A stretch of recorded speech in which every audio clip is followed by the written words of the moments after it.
کوشش آپ نے کی، قسمت کی خوبی دیکھی ہے، ٹوٹی کہاں کمن، 2-4 ہاتھ جب کے لبے بام رہ گئے۔ Be prepared. ایک شاعر کے یہ اشعار ہیں، وہ کمیونسٹ تھا، میں نام بھی نہیں لیتا، لیکن یہ کہ یہ اسی انقلابی، چونکہ ان کا بھی ایک انقلابی نظریہ ہے، انقلابی عمل میں یہ سارے مراحل آتے ہیں۔ کوئی سیٹ بیک آیا، فرض کیجئے کوئی ناکامی ہو گئی، تو اپنے ساتھیوں کو دل بندھانے کے لیے یہ فصل امیدوں کی ہمدم اس بار بھی غارت جائے گی، سب محنت صبحوں شاموں کی اب کے بھی اکارت جائے گی۔ میرے نبی کے ثمرات کا جو لفظ یہاں آیا ہے، وَنَقْصٍ مِّنَ الْأَمْوَالِ وَالْأَنفُسِ وَالثَّمَرَاتِ، سب محنت صبحوں شاموں کی اب کے بھی اکارت جائے گی۔ دھرتی کے کونوں کھدروں میں پھر اپنے لہو کی کھاد بھرو، پھر مٹی سینچو اشکوں سے، پھر اگلی رت کی فکر کرو، پھر اگلی رت کی فکر کرو، جب پھر ایک بار اجڑنا ہے۔ ایک فصل پکی تو بھر پایا، تب تک تو یہی کچھ کرنا ہے۔ ایک مقصد ہے سامنے، انقلاب برپا کرنا ہے۔ ایک کوشش ناکام ہو جائے کوئی پرواہ نہیں، نیکسٹ، پھر تیار رہو ناکامی کے لیے۔ ایسا نہ ہو جو انگریزی میں کہتے ہیں hope for the best but be prepared for the worst. ایسا نہ ہو کہ دوسری مرتبہ ناکام ہو کے بددل ہو جاؤ، تمہاری ہمتیں جواب دے جائیں، نہیں، پہلے سے تیار رہو کہ دوسری مرتبہ بھی ناکامی آئے تو آئے، لیکن جب تک کہ کامیابی حاصل نہیں ہوتی ہمیں یہ کام کیے چلے جائیں۔ دیکھیے سیرت میں آیا کہ نہیں یہ واقعہ؟ بدر میں مسلمانوں کو فتح ہوئی تو احد میں زک پہنچی کہ نہیں؟ 70 صحابہ شہید ہوئے کہ نہیں؟ اگر ان کی ہمتیں جواب دے جاتی تو گاڑی کیسے چلتی آگے؟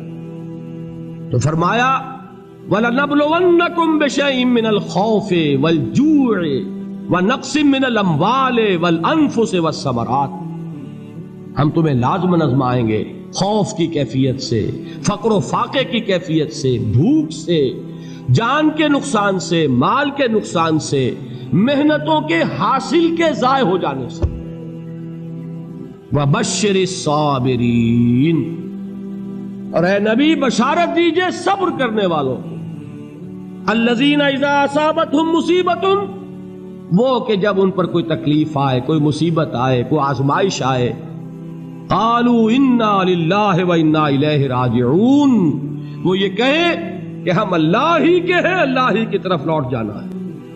یہ وہی انداز ہے جو میں نے فارسی کا شعر سنایا تھا آپ کو کہ سرے تسلیم خم ہے جو مزاج یار میں آئے۔ وہ ہمارا مولا ہے، ہمارا آقا ہے، اگر اسے یہی منظور ہے تو ہمیں بھی یہی منظور ہے۔ میں نے تسلیم و رضا کی بات کی تھی نا، آپ کو کچھ شعر سنائے تھے، ایک شعر اور سنیے، اور یہ کس کا ہے؟ محمد علی جوہر کا۔ ایک مرتبہ جیل گئے، ان کی ایک بیٹی جوان بیمار ہوئی، فوت ہو گئی، باہر چھوڑا انگریز نے، جاؤ بھائی دفن کر دو بیٹی کو۔ دوسری مرتبہ جیل گئے، دوسری جوان بیٹی اسی مرض میں مبتلا ہوئی، اب یہ جیل میں ہے، خبر پہنچی کہ دوسری بیٹی کے اوپر بھی اسی مرض کا حملہ ہوا ہے۔ ایک نظم لکھی ہے جس کا آخری شعر یہ ہے، تیری صحت ہمیں منظور ہے لیکن اس کو نہیں منظور تو پھر ہم کو بھی منظور نہیں۔ یہ ہے، جب تک یہ کیفیت نہ ہو اس میدان میں آدمی ثابت قدم نہیں رہ سکتا کہ میرے رب کو اگر یہ منظور ہے تو یہی مجھے منظور ہے، اور تیری صحت ہمیں چاہیے تو ضرور، لیکن ہمارے رب کو منظور نہیں تو ہمیں بھی منظور۔ راضی برضائے رب۔ وَبَشِّرِ الصَّابِرِينَ الَّذِينَ إِذَا أَصَابَتْهُمْ مُصِيبَةٌ قَالُوا إِنَّا لِلَّهِ وَإِنَّا إِلَيْهِ رَاجِعُونَ۔ نہ شود نصیب دشمن کے شود ہلاک تیغت، سر دوستہ سلامت کے تو خنجر آزمائے۔ اولئک علیہم صلوات من ربہم ورحمہ، یہی ہے وہ لوگ جن پر ان کے رب کی طرف سے عنایتیں ہیں اور رحمتیں ہیں۔ وَأُولَئِكَ هُمُ الْمُهْتَدُونَ، اور یہی ہے وہ لوگ جو کامیاب ہونے والے ہیں، ہدایت پانے والے، ہدایت یافتہ۔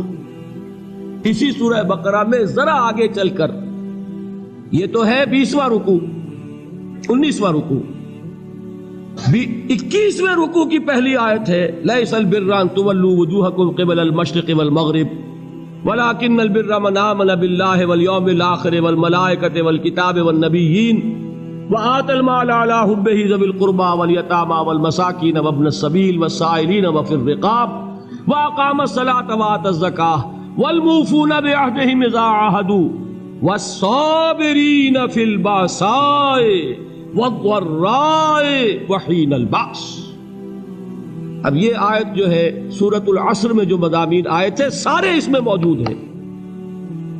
وہاں ایمان کا لفظ آیا، یہاں 5 ایمانیات کی تفصیل آ گئی، اعمال کی تفصیل آئی، اور آخری بات وہاں کیا ہے وَتَوَاصَوْا بِالصَّبْرِ، اور یہاں کیا ہے وَالصَّابِرِينَ فِي الْبَأْسَاءِ وَالضَّرَّاءِ وَحِينَ الْبَأْسِ، اور صبر کرنے والے، اصل نیکی ان کی ہے جو صبر کریں، کس میں؟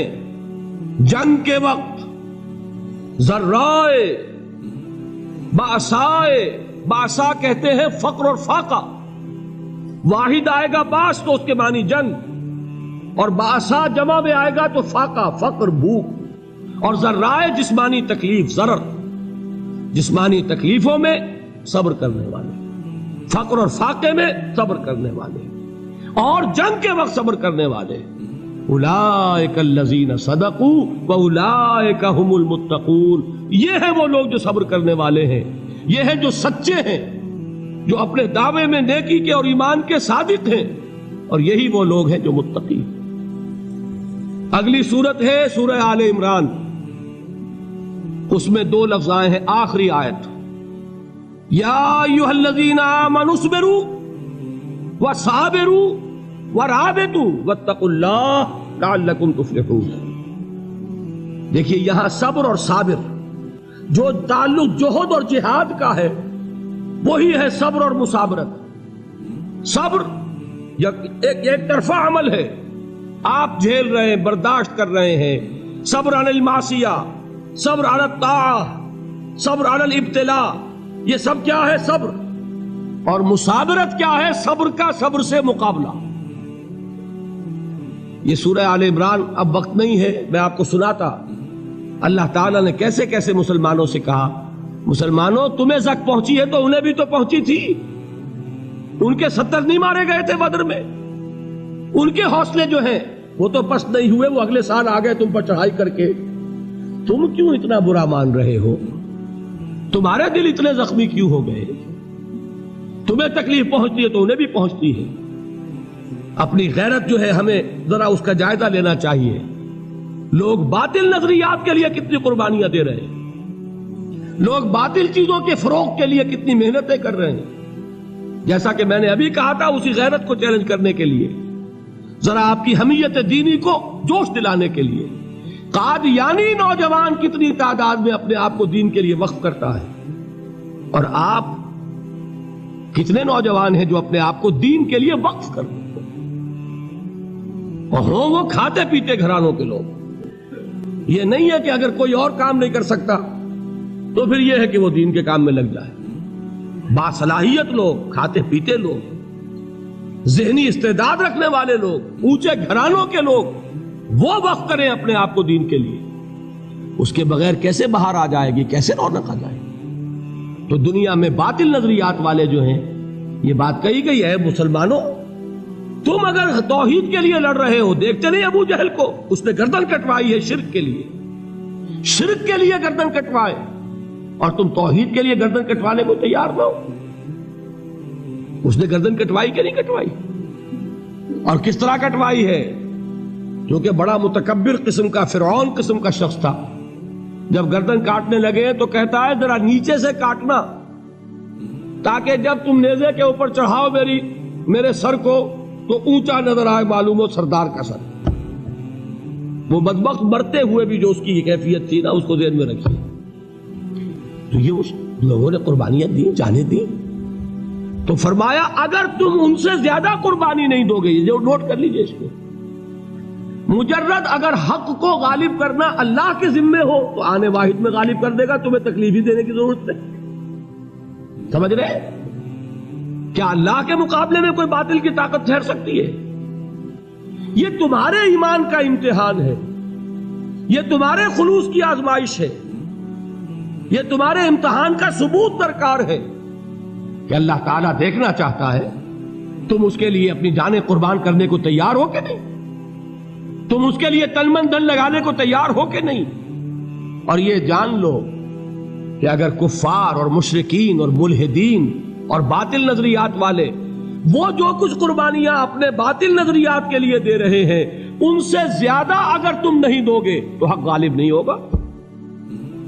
انہوں نے جو صبر کیا ہے اپنے باطل نظریات پر، اگر تم اس سے زیادہ صبر کا ثبوت نہیں دو گے اپنے اس حق پر تو حق غالب نہیں ہوگا. اس لیے فرمایا یا ایھا الذین آمنوا اصبروا وصابروا، نہ صرف یہ کہ صبر کرو بلکہ صبر میں اپنے دشمنوں سے آگے نکلو، ان کے صبر سے بڑھ کر صبر کرو. وَرَابِطُوا، مرابطہ کہتے ہیں چوکس رہنا، ہوشیار، پہرا دو، ایسا نہ ہو کہ دشمن جو ہے غفلت میں تمہارے اوپر کوئی حملہ جو ہے کر بیٹھے. وَاتَّقُوا اللَّهَ، اور اللہ کا تقوی اختیار کرو، لعلکم تفلحون، تاکہ تم فلاح پاؤ.